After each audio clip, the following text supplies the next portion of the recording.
Kentucky holds secrets older than anyone can imagine. Ancient carvings, mysterious stone structures, and strange phenomena that defy explanation. Across its forests and fields, whispers of the past linger, hinting at knowledge and events science cannot yet decode. Who built these relics, and why?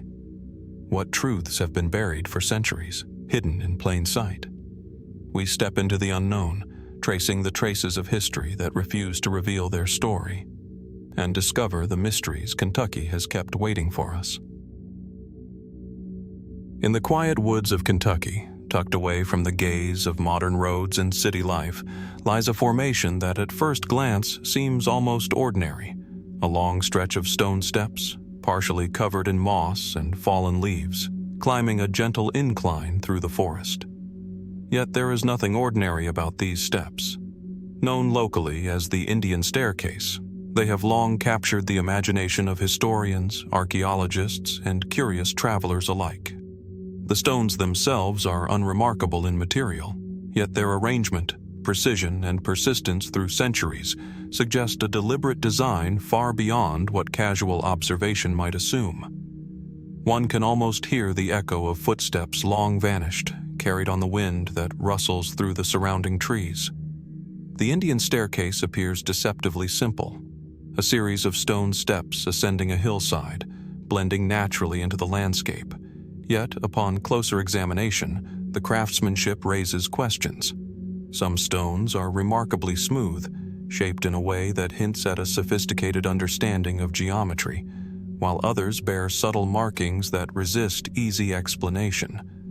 Local legends suggest that the steps were created by Native Americans as part of sacred rituals, a theory supported by the proximity of the site to other known indigenous artifacts in the region. Yet, no historical record clearly attributes the structure to any particular tribe, and the absence of written documentation leaves a void that has been filled by speculation, curiosity, and a quiet sense of awe. Archaeologists have studied the site intermittently, attempting to place the staircase within a historical framework. Carbon dating of nearby organic materials hints at human activity in the area dating back several centuries, possibly even a millennium.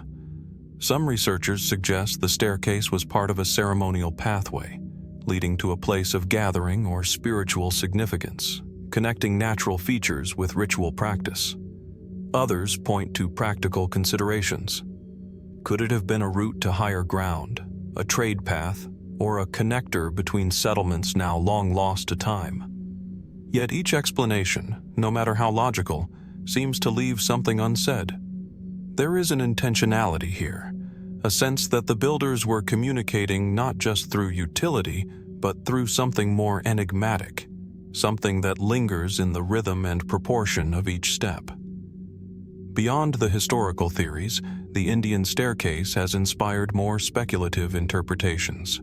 Some locals speak of its mysterious energy, claiming a peculiar feeling of calm or even vertigo when walking its path. Occasional photographs of the steps have captured inexplicable light phenomena, flares, orbs, and shadows that do not match the surrounding environment, though skeptics attribute these to natural causes or optical illusions.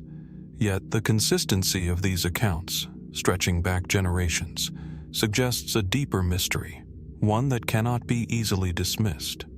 Could these unusual occurrences hint at a forgotten understanding of the natural world, a knowledge encoded into the very stones themselves? Or are they simply a testament to the human tendency to find wonder in the patterns and anomalies of nature? The placement of the staircase also invites questions. It rises gently but deliberately, curving in subtle ways that suggest it was designed to follow the contours of the land, or perhaps to align with celestial events. Some theorists have posited that the steps correspond with the movement of the sun or the phases of the moon, though no definitive evidence confirms such claims. The fact that the structure has endured centuries of weathering, tree growth, and erosion adds another layer of intrigue. Whoever built this staircase possessed not only skill but foresight, an understanding of construction that allowed their work to persist long after their presence faded from history. Walking along the Indian staircase today, one is struck by the interplay of the familiar and the inexplicable. The steps are tangible, solid, and undeniably human, yet they carry an aura of mystery, as if holding stories that the forest itself guards. The quiet of the surrounding woods amplifies the sense of discovery, each footfall echoing faintly, blending with the distant call of birds and the whisper of the wind. It is impossible to remain indifferent here. The staircase invites reflection, curiosity, and a recognition of the limits of our understanding. Historians, archaeologists, and casual explorers alike are drawn to the Indian staircase, not only for what it can tell us, but for what it does not reveal. Each stone seems to pose a question rather than offer an answer. Who walked these steps centuries ago? What ceremonies or journeys took place along this path? And perhaps most hauntingly, what knowledge, now lost, was encoded in this deliberate alignment of stone and landscape? The staircase endures, waiting silently for those who are willing to look, to wonder, and to imagine.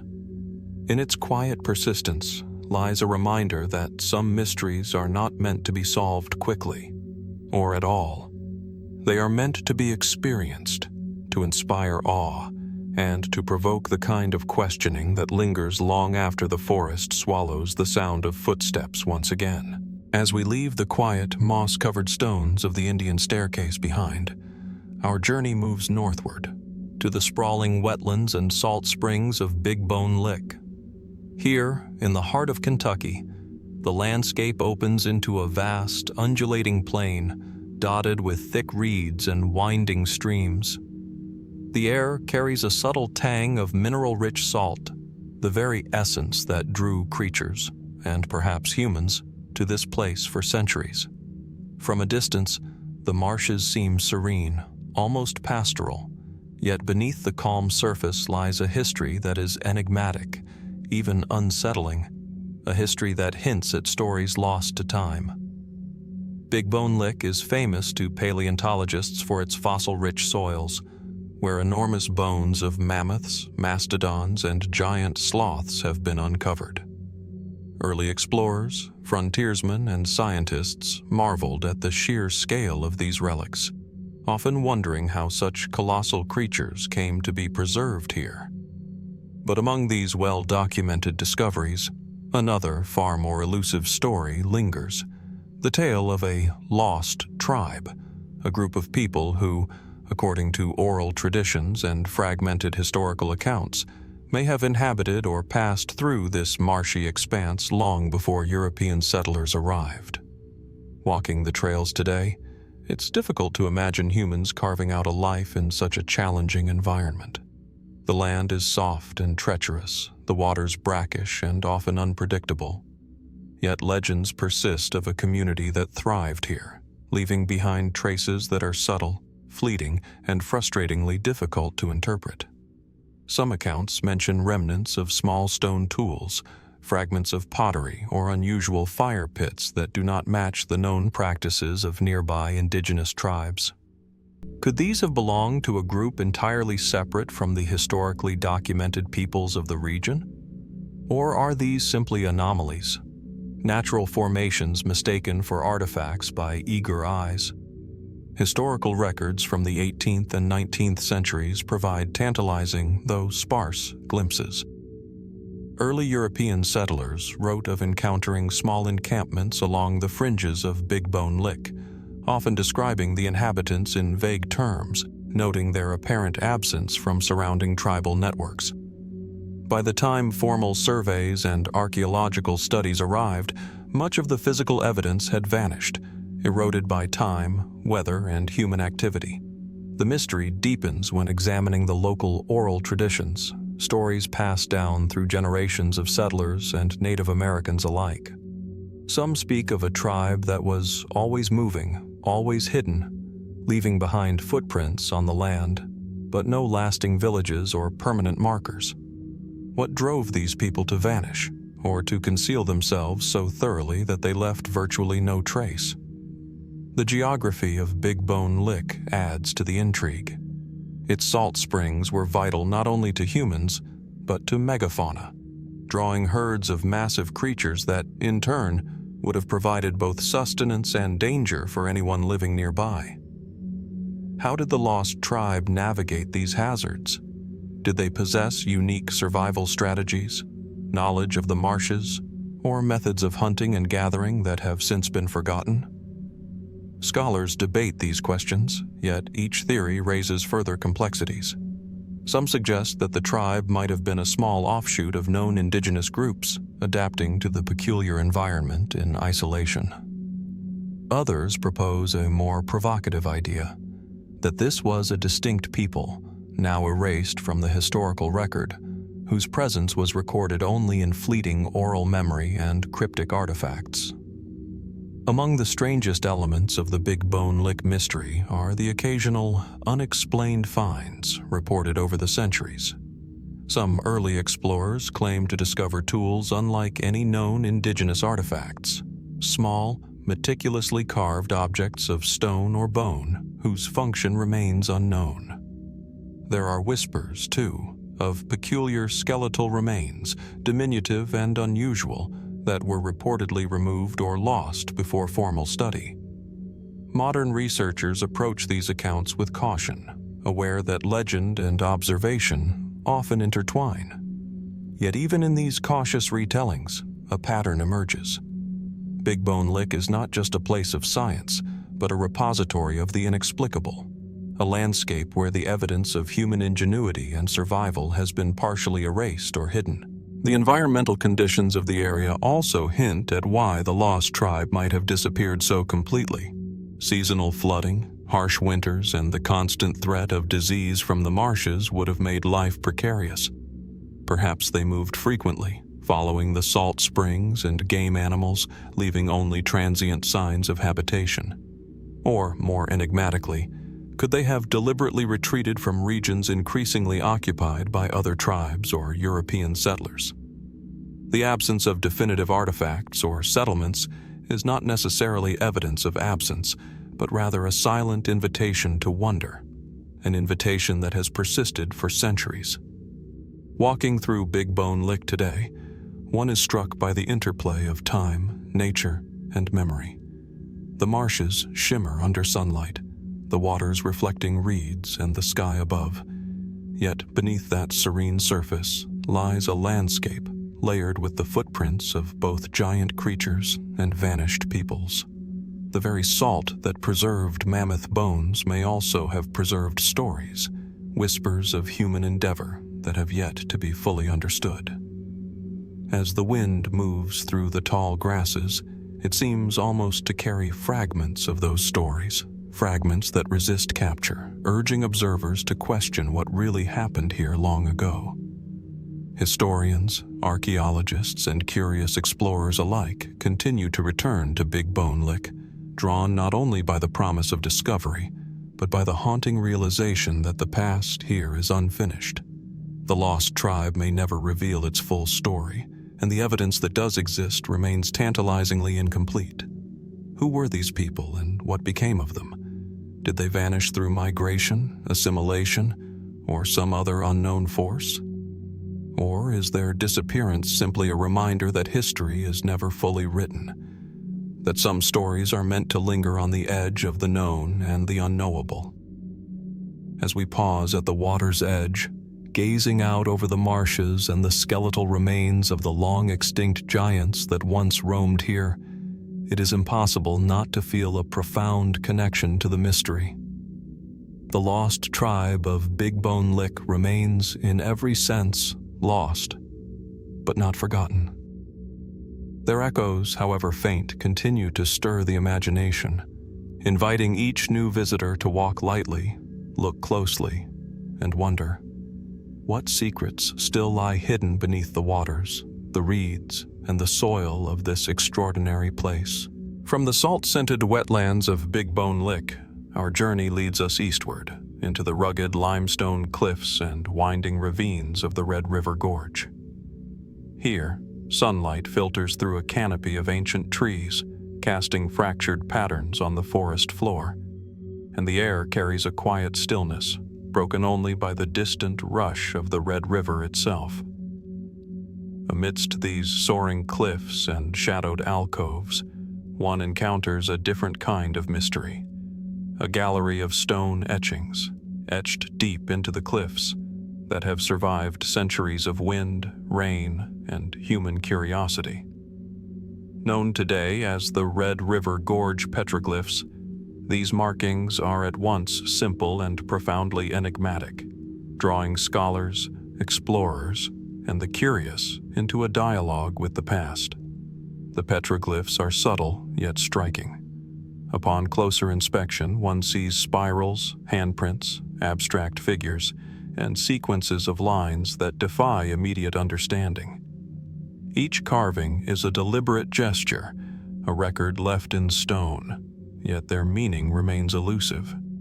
Mainstream archaeology suggests these petroglyphs were created by Native American groups who inhabited the region, possibly as part of spiritual or ceremonial practices, or as markers of travel and territory. Radiocarbon dating of nearby artifacts suggests the site has been visited for at least several hundred, perhaps even 1,000 years.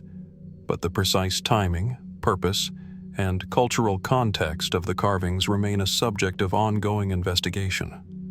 Walking along the cliff faces today, one is struck by the care with which the creators worked. The grooves are often deep and deliberate, placed in locations that catch the morning light or overlook the river below. Could these placements have held symbolic significance, aligning with the sun, moon, or stars?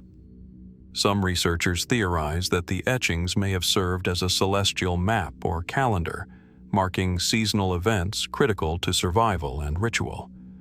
Others propose that the carvings are messages, stories, or even warnings, encoded in a visual language that has been lost to time. The lack of definitive context transforms every interpretation into a question rather than an answer, inviting those who study them to confront the limits of what we can truly know. Yet the petroglyphs of Red River Gorge are not merely archaeological artifacts. They are enigmatic touchstones in a landscape already rich with mystery. Unlike the large, tangible structures of Big Bone Lick or the deliberate engineering of the Indian staircase, these carvings are subtle, almost fleeting. The forest reclaims them quickly. The growth of moss, lichen, and seasonal shadows can obscure entire sequences of marks, leaving only hints to the observer. Over centuries, weather has softened edges, eroded detail, and rendered some symbols almost invisible. And yet, despite these challenges, the petroglyphs endure, whispering to those who take the time to look closely, to trace the grooves with their eyes, and to wonder about the hands that carved them. Theories about the origins and purpose of the Red River Gorge petroglyphs have multiplied over the years. Some historians point to similarities with carvings in other regions of the southeastern United States, suggesting cultural exchanges or shared symbolic languages among tribes. Others speculate more controversially, questioning whether some carvings predate known indigenous activity in the area, hinting at human presence far earlier than mainstream history acknowledges. Could the petroglyphs represent the work of an as-yet unidentified group, or even successive generations of people whose meanings shifted over time? And if so, what knowledge, observation, or spiritual intent did they wish to preserve on these stone canvases? Occasionally, visitors report strange experiences near the petroglyphs, a sense of being watched, sudden chills, or the feeling that the forest itself is alive with memory. While these accounts cannot be verified scientifically, they underscore the power of the site to evoke reflection, curiosity, and even reverence. The carvings exist at the boundary of the known and the unknown, where history, mythology, and human imagination intersect. They remind us that not every story leaves a written record, and that some forms of communication, etched in stone, preserved by nature, resist easy translation. instead inviting us to ask questions that may never be fully answered. The environment of Red River Gorge adds to this sense of mystery. The cliffs, narrow gorges, and overhangs create natural acoustics that carry sound in unusual ways. A single voice can echo across the ravines, and a stone dropped from above seems to linger longer than expected, amplifying the impression of a landscape that is alive, responsive, and perhaps deliberately chosen for its resonance.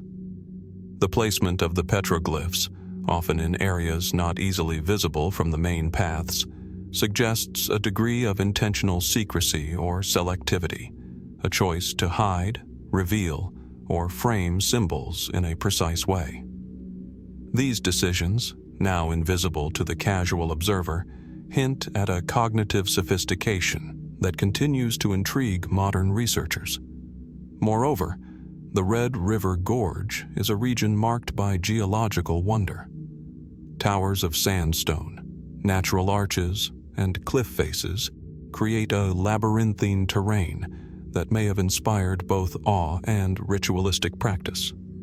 Could the petroglyphs have been part of larger ceremonial circuits, where the act of moving through the gorge was as important as the carvings themselves? Might the carvings represent not just static symbols, but components of an interactive cultural experience, intended to guide, teach, or connect participants to the spiritual landscape? These questions remain unanswered, yet they deepen the allure of the site, inviting us to explore with patience, humility, and attention to detail. Standing before the petroglyphs, tracing the weathered lines with our eyes, it becomes clear that the Red River Gorge preserves more than stone. It preserves mystery. Each carving is a question, a gesture, a connection to people whose lives are only partially visible to us. What stories did they hope to tell? What knowledge were they attempting to encode for future generations?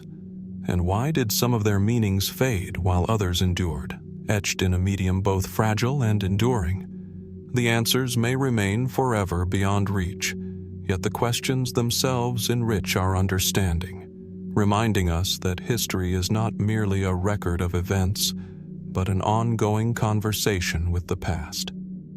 As we move deeper into the shadows of the gorge, following the twists of the river and the silent testimonies of stone, we are left with a profound sense of wonder.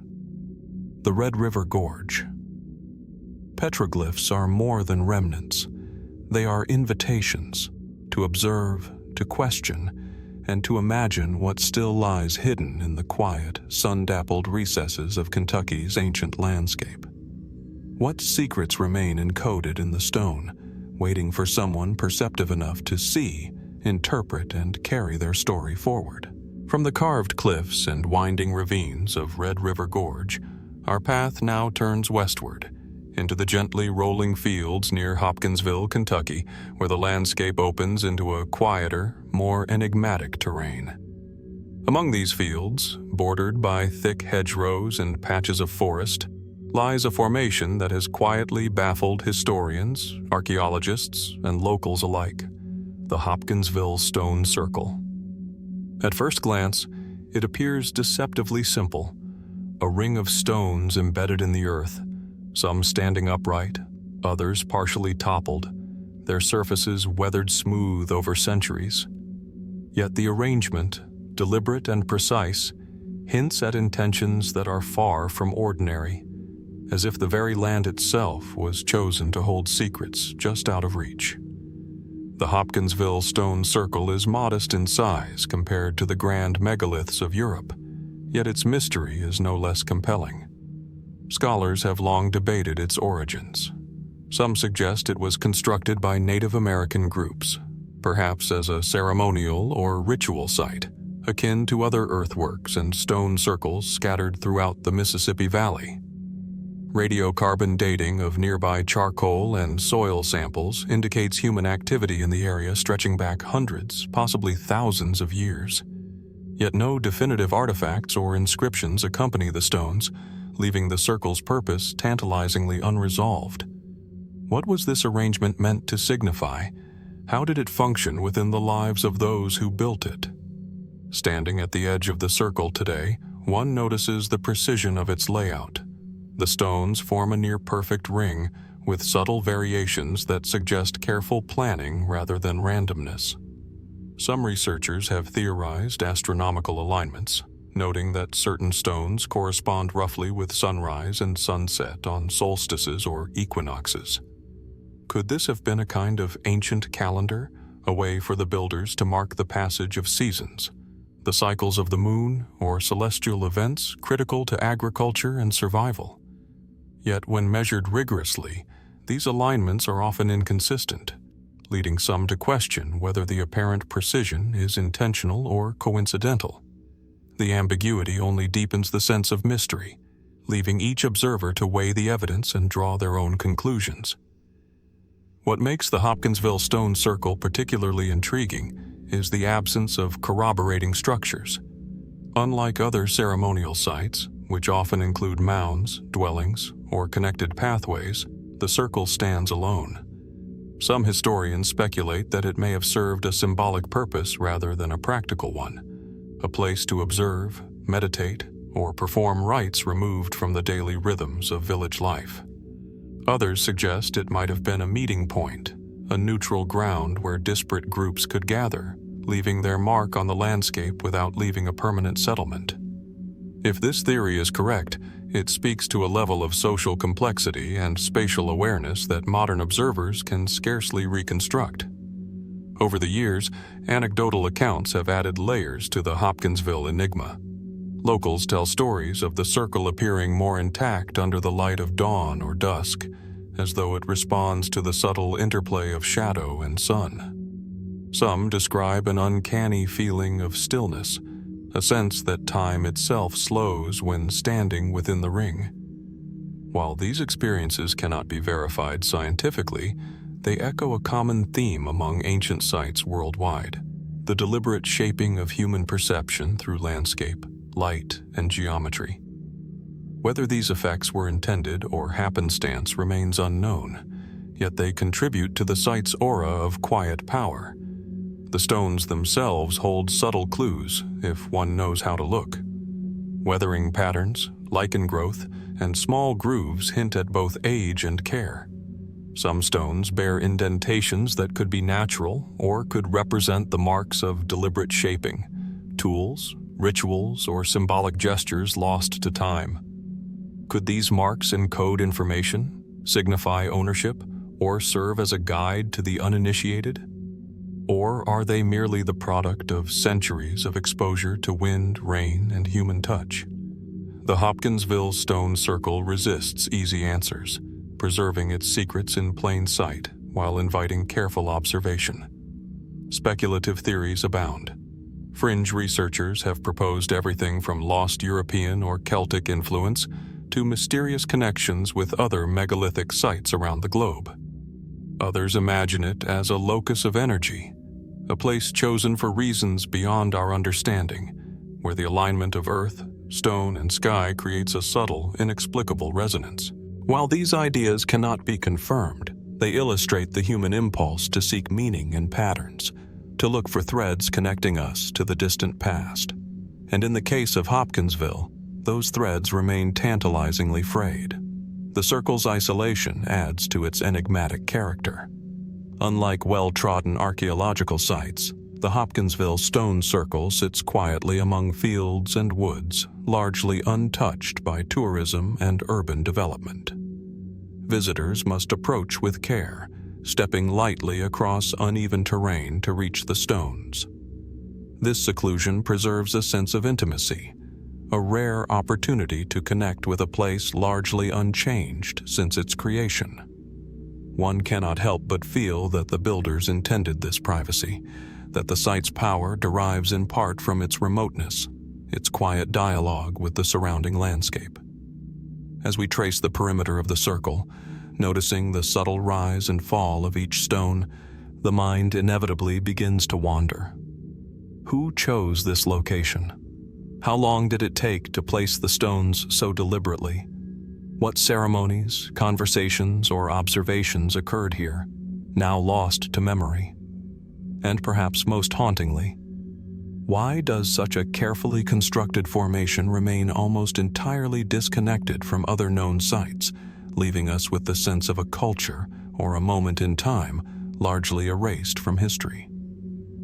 The Hopkinsville Stone Circle, like the Petroglyphs of Red River Gorge or the lost tribe of Big Bone Lick, is a silent testament to human presence that challenges the boundaries of our knowledge. It asks questions rather than providing answers, inviting us to consider the lives, beliefs, and ingenuity of those who came before us. And it reminds us, quietly but insistently, that some mysteries are not meant to be fully solved. They exist instead to inspire curiosity, reflection, and wonder.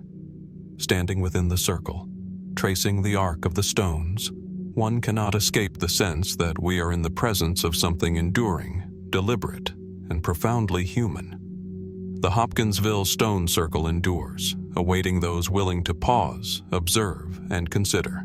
What knowledge, what intent, what stories might remain hidden here, encoded in stone, waiting silently for the passage of time to reveal them, or not? As the camera glides over the rolling hills of central Kentucky, a soft mist clings to the limestone cliffs, whispering of secrets long hidden beneath the earth.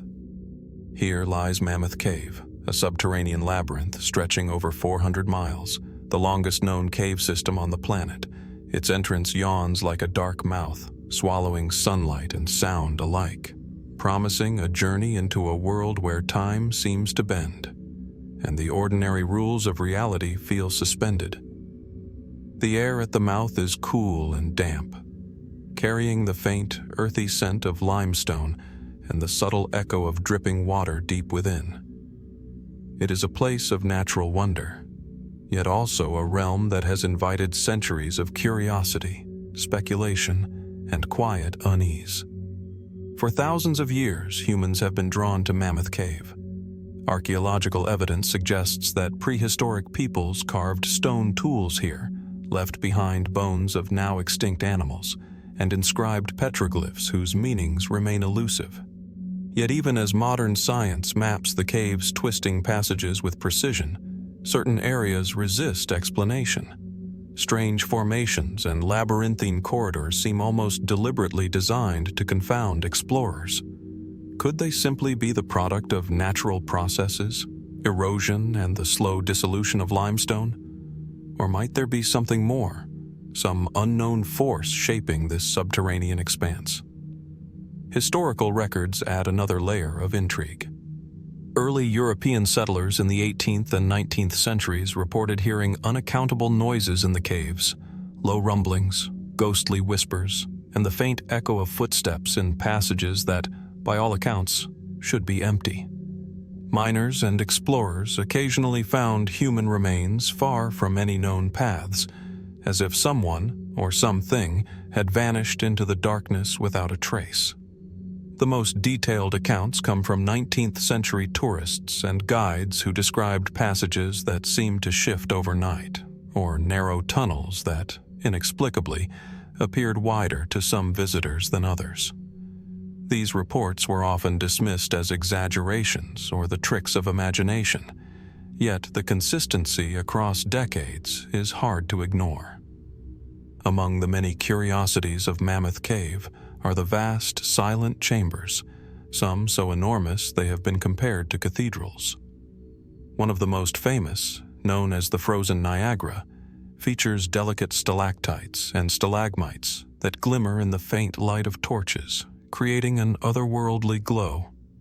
Scientists explain these formations as the result of mineral-rich water seeping through limestone over millennia. Yet there is an almost hypnotic quality to the formations, a symmetry and intricacy that feels almost intentional. Could natural processes alone account for the uncanny precision seen in some of these structures? Or might there be a hidden pattern waiting to be understood? Then there are the cave's peculiar acoustics. Certain chambers produce sounds that reverberate in ways that defy straightforward explanation.